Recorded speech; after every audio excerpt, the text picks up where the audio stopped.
जय हिंद फ्रेंड्स, आप सबका स्वागत है अपने YouTube चैनल एबीजी कंसेप्ट पे। आज की वीडियो में हम अग्निवीर वायु मैथ्स के मॉक टेस्ट को सॉल्व करेंगे। और मॉक टेस्ट जो बनाया गया है वो प्रीवियस ईयर क्वेश्चंस को ध्यान में रखते हुए बनाया गया है। ठीक है, तो पहला क्वेश्चन है कि a rectangular grassy plot is 112 metre long and 78 metre broad. It has a travel path 2.5 meter wide all around it on the sides. Find the area of the path.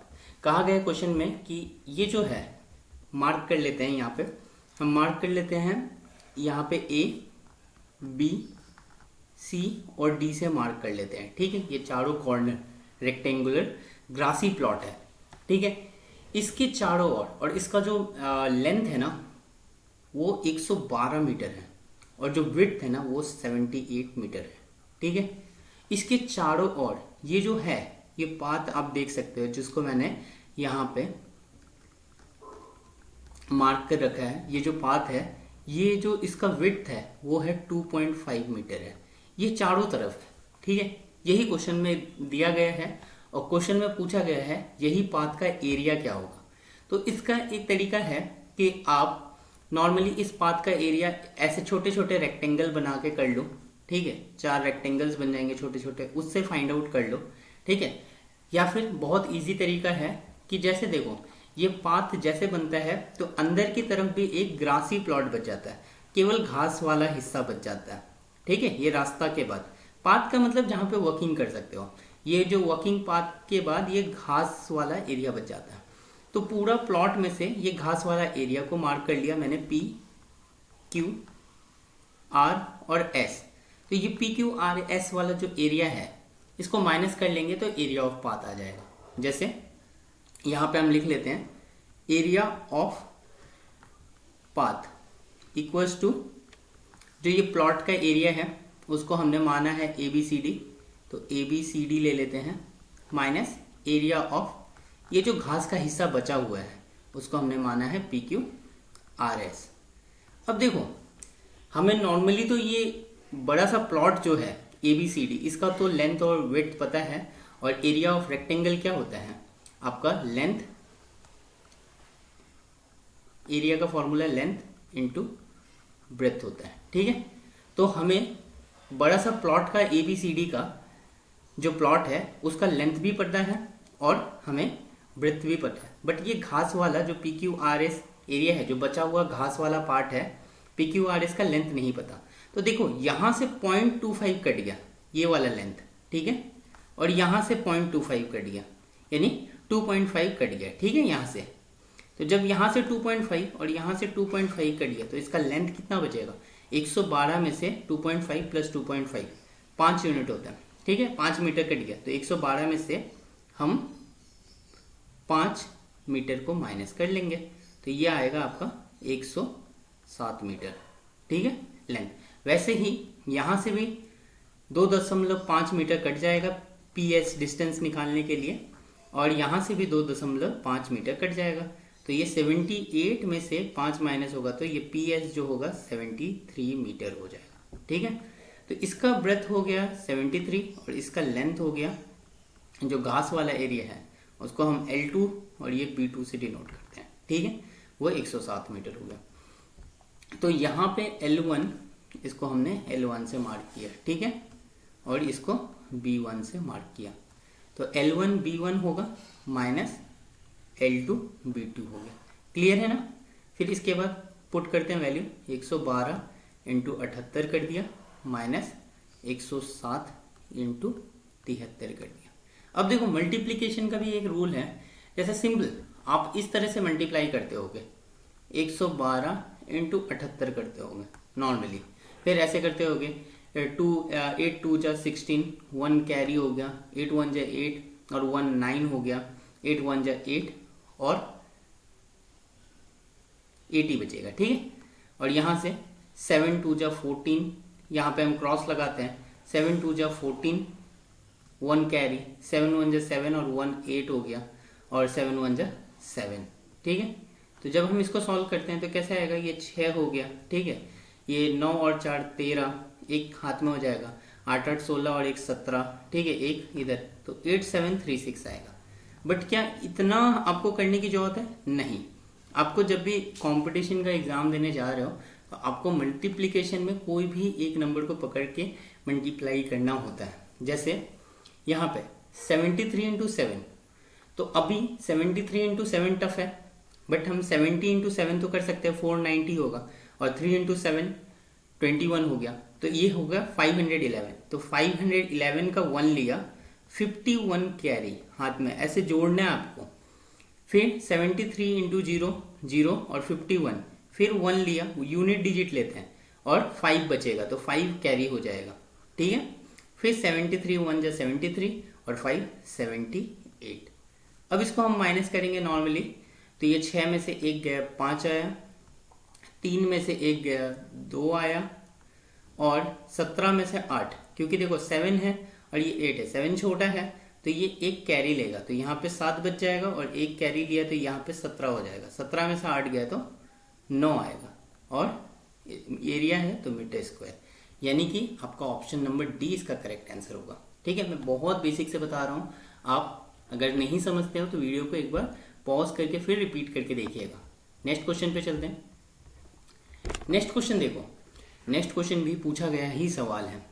अब ये देखने में तो आपको काफ़ी उलझा हुआ सवाल लग रहा होगा, बट बहुत सिंपल है।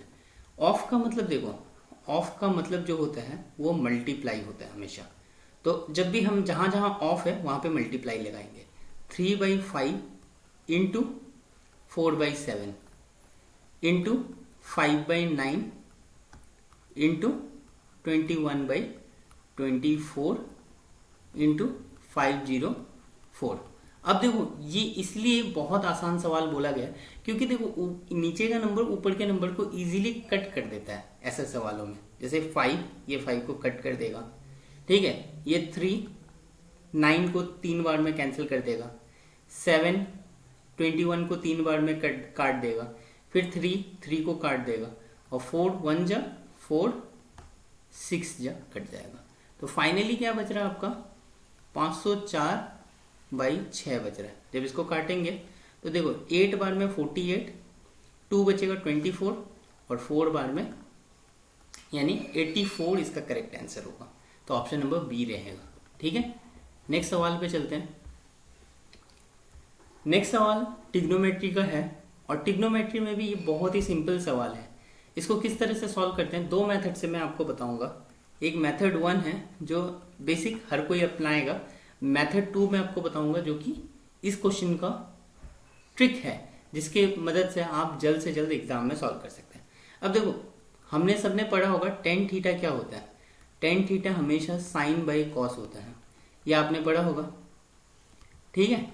तो इस पे हम सिंपली पुट करेंगे, जैसे ये क्या है tan theta plus sine theta है, ठीक है, upon tan theta minus sine theta, ठीक है, और इक्वल टू के प्लस 1 अपॉन के माइनस 1।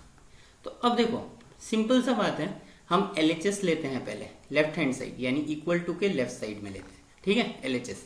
तो टेन थीटा को क्या पुट कर सकते हैं, sine theta upon cos theta लिख सकते हैं, प्लस साइन थीटा, फिर एक बड़ा सा लाइन, फिर टेन थीटा को हम लिख लेंगे sine theta upon cos theta minus sine theta.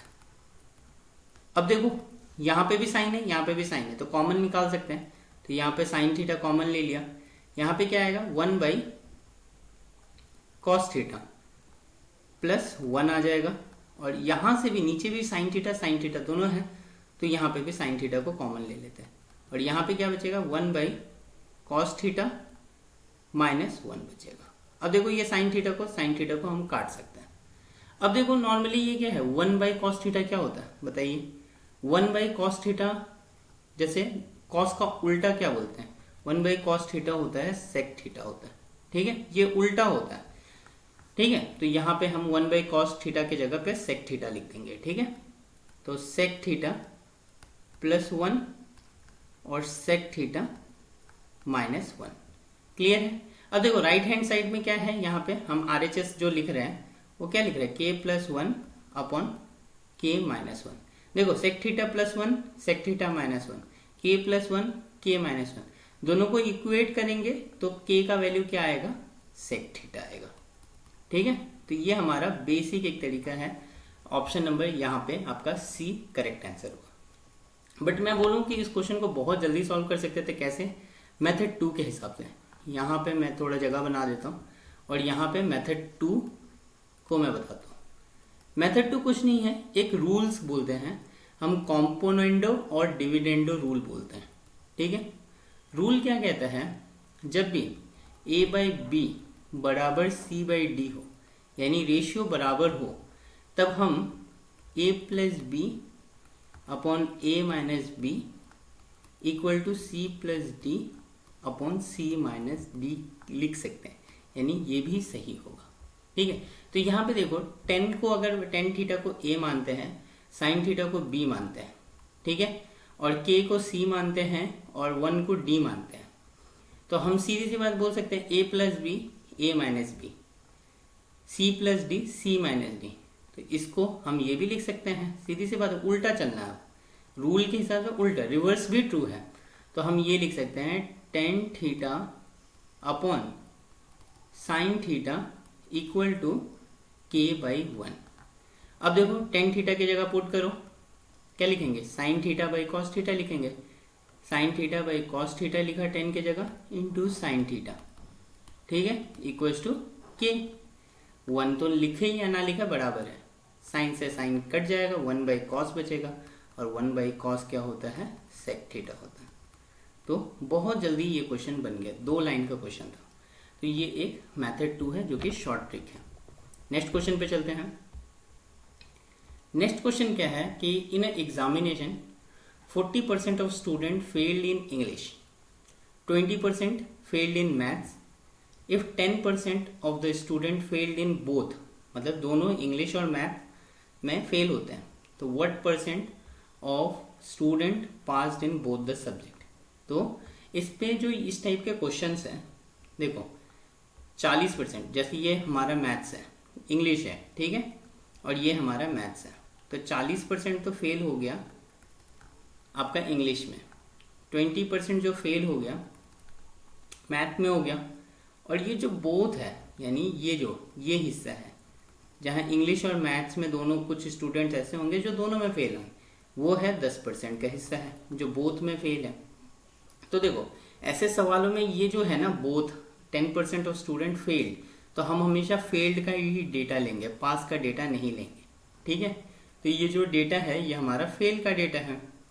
ठीक है, तो फेल का डेटा कैसे निकलेगा, फेल का डेटा निकलेगा 40% इंग्लिश में फेल हो गए, प्लस 20% मैथ में हो गए, और ये 10% ऐसे लोग हैं जो इंग्लिश में भी फेल है और मैथ्स में भी फेल है, बट इनकी काउंटिंग इंग्लिश में भी हो चुकी है और मैथ्स में भी हो चुकी है, तो इनको हमको घटाना पड़ता है, तो -10% कर देते हैं। तो ये फेल का डेटा कितना हो गया, 40 + 20 60 और -10, यानी 50% स्टूडेंट जो है फेल है। ठीक है, तो कितने परसेंट स्टूडेंट होंगे जो पास है दोनों ही सब्जेक्ट में, यानी कि किसी में फेल नहीं होना चाहिए। तो सिंपल सा बात है, 100 में से हम 50% जो फेल का डेटा है उसको माइनस कर देंगे तो पास का डेटा आ जाएगा। बहुत सिंपल क्वेश्चन होता है, ठीक है, बहुत अच्छे से सॉल्व हो जाता है। 50% इसका करेक्ट आंसर होगा, जो कि ऑप्शन ए है। नेक्स्ट क्वेश्चन पे चलते हैं। नेक्स्ट क्वेश्चन क्या है कि a man travel from a point A to B at a rate of 25 kilometre per hour, ठीक है, and work back at a rate of 4 kilometre per hour. If the whole journey took 5 hours 48 minutes, the distance between A and B। अब ये question क्या है कि एक point A है, यहाँ से ये B पॉइंट में जाता है, ठीक है, जाने में इसको 25 किलोमीटर पर आवर लगता है, बट वापस आने में 4 किलोमीटर पर आवर लगता है। ठीक है, बोल दिया कि इस दौरान, मतलब A से B और B से A आने में ये पूरा जर्नी कंप्लीट हो रहा है, तो टोटल टाइम जो है, टोटल टाइम T से डिनोट कर रहा हूँ, वो लग रहा है 5 hours 48 minutes। ठीक है, तो हमको डिस्टेंस निकालना है, यानी कि ये डिस्टेंस d निकालना है कि d a और b के बीच का दूरी कितना है। तो इस क्वेश्चन को देखो, ये जो क्वेश्चन है ये क्वेश्चन हम पढ़ते हैं एवरेज स्पीड के कंसेप्ट में, ठीक है, एवरेज स्पीड के कंसेप्ट में पढ़ते हैं। और एवरेज स्पीड का फॉर्मूला होता है, डायरेक्टली आज ही आप याद कर लो, ठीक है, ये होता है 2xy upon x plus Y, ये याद करिएगा, जहाँ पे x जो होता है जाने का स्पीड होता है और y होता है आने का स्पीड। तो हम यहाँ से एवरेज स्पीड पहले फाइंड आउट कर लेते हैं। तो 2 इंटू 25 इंटू 4 अपॉन 25 प्लस 4, तो ये कितना हो जाएगा आपका 25 इंटू 4 100 और 2 यानी 200 अपॉन 29, ये एवरेज स्पीड हो गया, ठीक है, एवरेज स्पीड हो गया। ओके, अब देखो हमने पढ़ा है स्पीड, जो कि आपने ये पढ़ा होगा कि देखो डिस्टेंस इक्वल टू क्या होता है बताइए, स्पीड इंटू टाइम होता है। तो यहाँ से टाइम क्या हो जाएगा बताओ, डिस्टेंस अपॉन स्पीड हो जाएगा, ठीक है। हमको क्या फाइंड आउट करना है, डिस्टेंस फाइंड आउट करना है। आपके पास स्पीड है और टोटल टाइम है। अब देखो ये टाइम भी जो है आपको किस में दिया हुआ है, एक आवर में दिया है और मिनट में, तो हमको पूरा आवर में कन्वर्ट करना है। 5 आवर तो 5 ही रहेगा, 5 आवर प्लस 48 मिनट्स, देखो ये होता है 60 मिनट्स जो है वो 1 आवर के बराबर होता है। तो 1 मिनट निकालते हैं, 1 मिनट किसके बराबर होगा, 1/60 आवर्स के होगा। तो वैसे 48 मिनट्स किसके बराबर होगा, हम इसको मल्टीप्लाई कर लेंगे, 48/60 आर के बराबर होगा। जब इसको काटेंगे तो ये हम कैसे काटेंगे, 6 से काटेंगे, 6 से 8 बार में, 6 से 10 बार में, ठीक है, आर, तो इसको काटेंगे तो 0.8 आर आ जाएगा, ठीक है, मिनट। ये हम 48 मिनट्स को किए, तो यहाँ पे जब हम 0.8 मिनट प्लस करेंगे तब जाके आर में होगा, यानी टोटल टाइम कितना दिया, 5.8 आर है। अब हमको क्या निकालना है, डिस्टेंस निकालना है।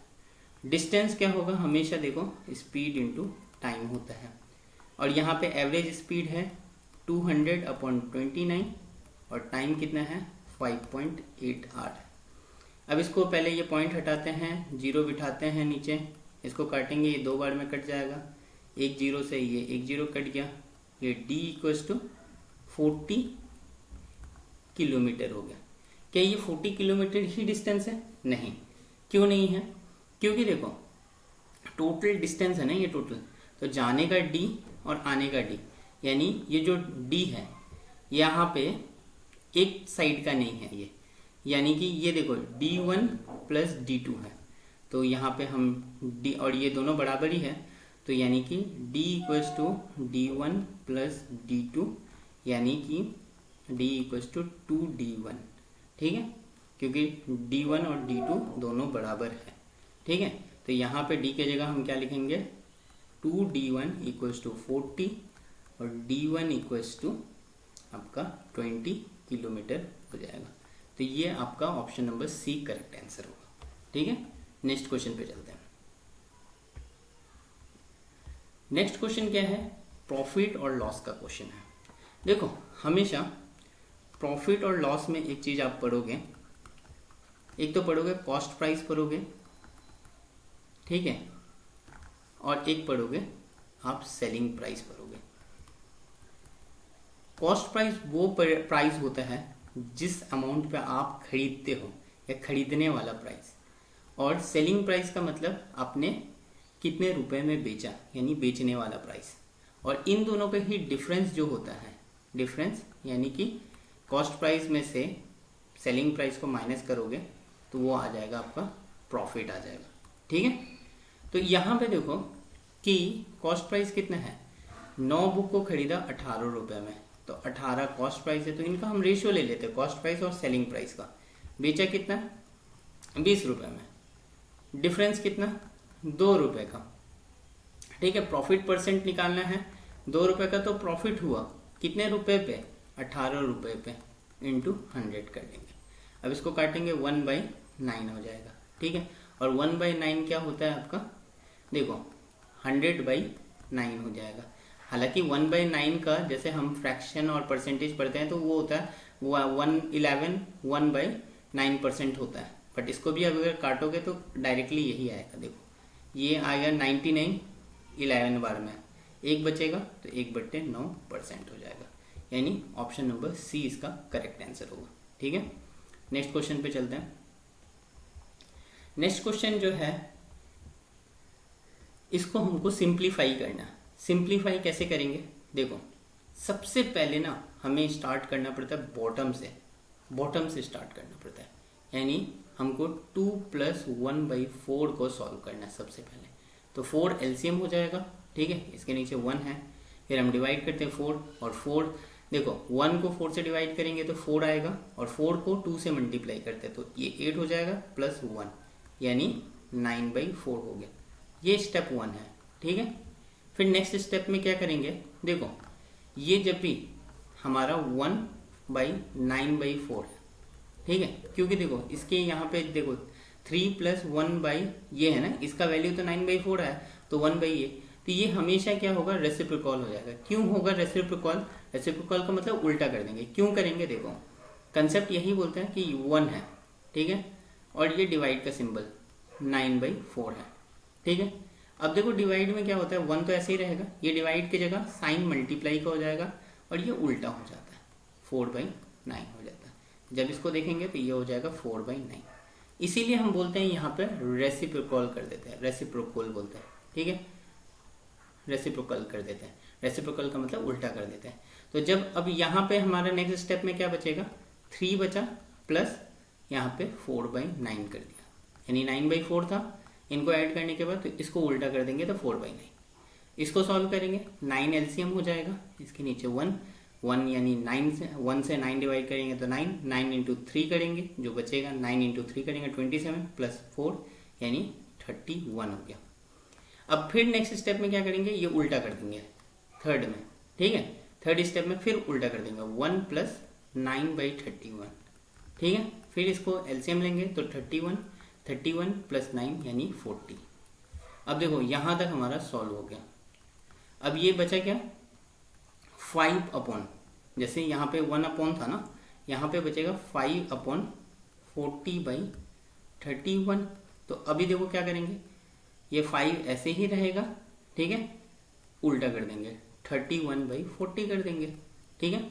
इसको काटेंगे, ये कितने बार में कट जाएगा? 8 बार में, तो यहाँ आएगा 31/8। अब 5वां स्टेप में क्या है? ये देखो 4 है, यहाँ तक सॉल्व हो गया, ठीक है, यहाँ तक पूरा। तो 4 -